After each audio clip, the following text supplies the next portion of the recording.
Neno la Bwana linasema katika kitabu cha Yakobo 1 mstari wa 2 mpaka 4. Ndugu zangu, hesabuni kuwa ni furaha tupu mkiangukia majaribu mbalimbali, mkifahamu kwamba kujaribiwa kwa imani yetu huleta saburi. Saburi nayo na iwe na kazi njema, ili muwe wakamilifu na watimilifu pasipo kupungukiwa neno. Basi tunaona katika waraka wa Yakobo hapo, kazi ya majaribu mojawapo ni kukusababisha wewe mtu wa Mungu ili kuwa kwanza uwe na subira, ama uwe na saburi. Alafu pia ni kusababisha uwe mtu ambaye umekamilika, uwe mtu ambaye umetimilika. Pia tena majaribu yanakuja ili yaweze kukusababisha usipungukiwe na kitu. Neno la Bwana linasema ili uweze kuwa mkamilifu na mtimilifu pasipo kupungukiwa jambo.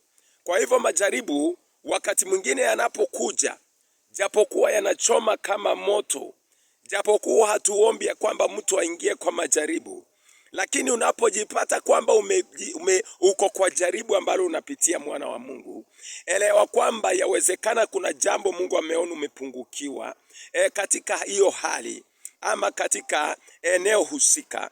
Mungu anaweza kukupata kwamba yawezekana kuna jambo umepungukiwa. Kwa hivyo anataka ukamilike na uwe mtimilifu. Uende ni subira ama saburi hauna, lakini kupitia kwa lile jaribu litakusababisha unapoenda kutoka ndani, utakuwa mtu mwenye sasa umejifunza kuwa na subira. Utakuwa ni mtu ambaye umekamilika, utakuwa ni mtu ambaye umetimilika katika eneo husika.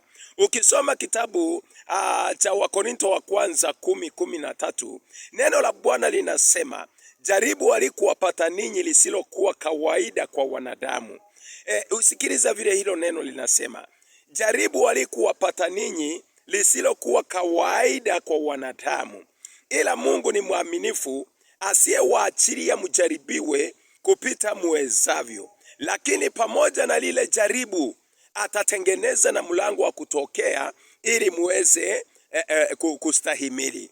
Kwa hivyo mwana wa Mungu, unapokuwa unapitia, nimesikia watu wengi wanapokuwa wanapitia majaribu, mtu anasema Mungu, ni mimi tu nimepitia, ama ni mimi tu hii shida imenipata. Kwa nini? Mbona? Kwa nini umenisababisha yanipate mimi tu? Mwana wa Mungu, nataka nikwambie sio wewe tu. Jaribu hilo unalopitia limeshakuwa kawaida. Watu wengi wameshapita hapo na wengine wakashinda. Watu wengi wameshapita hapo na wengine wakainuliwa. Watu wengi wameshapita hapo na wengine wakafunguliwa. Watu wengi wamepita hapo na wengine wakakombolewa. Watu wengi wamepita hapo na wengine wakapona. Watu wengi wamepita hapo na wengine wakaona utukufu wa Bwana. Kwa hivyo sio wewe tu ambao umepita hapo. Yawezekana kiwango kile ambacho unaenda kwa masharti ama kwa sheria za kiroho, kiwango kile ambacho unataka uende, lazima upite kwa hiyo barabara. Biblia imesema Mungu ni mwaminifu, asiyewaachilia mjaribiwa kupita muwezavyo. Pamoja na ya kwamba lazima upite kwa hiyo barabara, pamoja na kwamba lazima upite kwa hilo jaribu, pamoja na kwamba lazima uvuke hiyo ngazi, amesema ni mwaminifu ambaye hata kuachilia ujaribiwa kupita uwezo wako. Mwana wa Mungu, nataka nikuletee taarifa hii asubuhi ya leo, ya kwamba wewe ambao unapitia majaribu, wewe ambao umefika mahali pa kukata tamaa, wewe ambao umefika mahali pa kukwama, wewe ambao umefika mahali pa kutaka kuangalia nyuma, songa mbele. Bwana anaenda kukutengenezea mlango wa kupitia.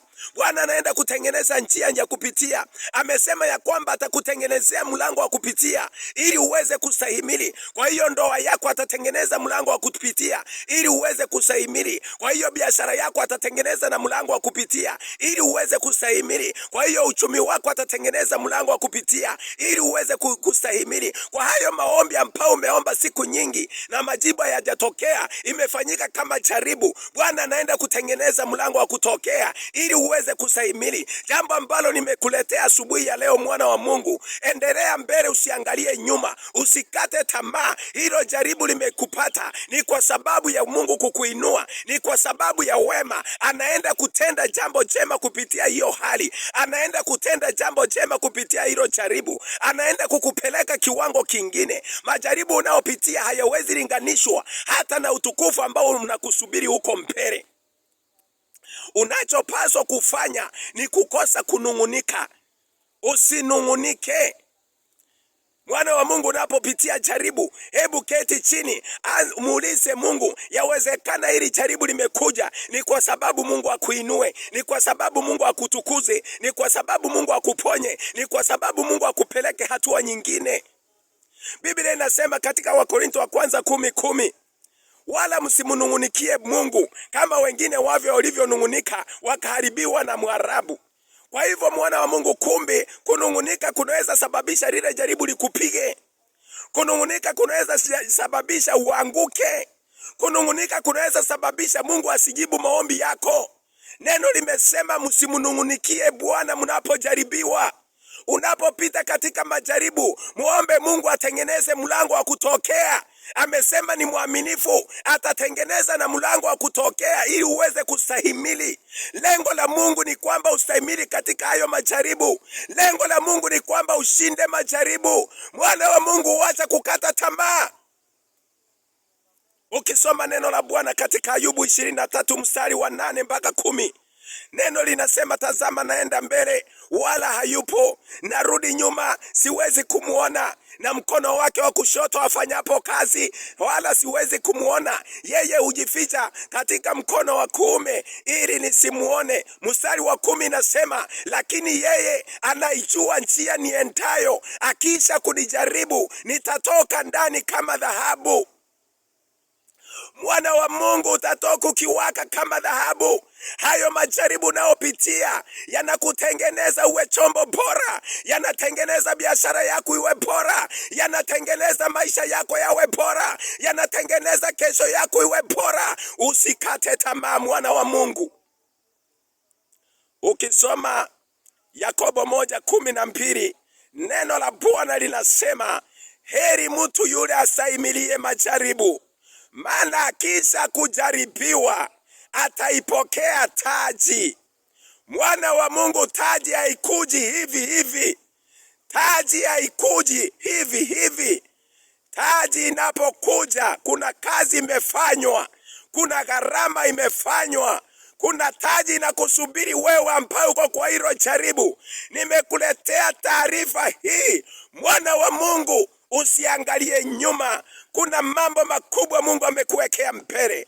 Kuna utukufu mkubwa unakusubiri mbele. Kuna kupandishwa cheo, kuna kuinuliwa, kuna kubarikiwa. Songa mbele na Bwana akutie nguvu. Inamisha kichwa chako sasa, niachilie neema ya kustahimili na Bwana akutengenezee mlango wa kutokea. Baba, katika jina la Yesu Kristo, ninakushukuru kwa sababu ya mtazamaji wangu. Angalia Baba, kila mmoja kwa eneo husika, majaribu anayopitia. Bwana wa mabwana, umesema wewe ni mwaminifu usiyetuachilia kujaribiwa pasipo na uwezo wetu. Naomba Baba mneemeshe, umpe neema ya kushinda hilo jaribu. Katika uchumi wake Baba umpe neema ya kushinda. Katika ndoa yake umpe neema ya kushinda. Katika biashara yake umpe neema ya kushinda. Katika afya yake umpe neema ya kushinda. Bwana, ninaomba asubuhi ya leo kupitia hili neno, mfalme wa amani, uweze kumtengenezea mlango wa kutokea ili aweze kustahimili kwa utukufu wa jina lako. Ni katika jina la Baba, jina la Mwana na Roho Mtakatifu tumeomba na hata kuamini. Amen, amen, amen. Pokea hiyo neema mtazamaji wangu. Kama vile nimesema, majina yangu ni Pastor Fire. Kama neno hili limekubariki, unaweza kudrop your comment hapo chini ili tuweze kujua limeguza eneo gani la maisha yako. Barikiwa sana hadi wakati mwingine tena. Bye bye.